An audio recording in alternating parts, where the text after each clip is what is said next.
Hello అండి, అందరు బాగున్నారా? రోడ్లు చూసారా ఎలా ఉన్నాయో? మేము ఏదైనా డెలివరీ పెట్టుకున్నా సరే ఎవరు ఇంటి దగ్గరికి వచ్చి ఇవ్వట్లేదు. కానీ ఈ పర్సన్ మాత్రం ఇంటి దగ్గరికి వచ్చి ఒక డ్రెస్ డెలివరీ ఇచ్చేసాడు. డ్రెస్ డెలివరీ ఇచ్చాక మనం వెయిట్ చేస్తామా?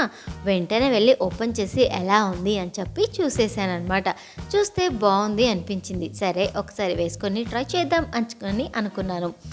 సరే అని చెప్పి వేసుకొని ఒకసారి అందరికీ చూపిద్దామని ట్రై చేశాను. కానీ మా చిన్నోడు చూడండి, నేను ఎలా చేస్తుంటే అలా చేస్తున్నాడు అనమాట. సో ఫన్నీగా అనిపించింది. సో మీకు ఈ డ్రెస్ ఎలా అనిపించింది? ఈ ఆన్లైన్లో నేను కొనుక్కున్న ఈ డ్రెస్ ఎంత పడిందో తెలుసా? 300 రూపీస్ అండి.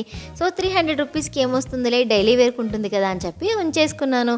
మా వాడు చేసిన క్యూట్ అల్లరి ఎలా అనిపించింది అన్నది మీరైతే కామెంట్ చేయడం మాత్రం అస్సలు మర్చిపోవద్దు. మీ ఇంట్లో పిల్లలు కూడా ఇలాగే చేస్తూ ఉంటారు కదా. లైక్ చేయండి, షేర్ చేయండి, సబ్స్క్రైబ్ చేయండి.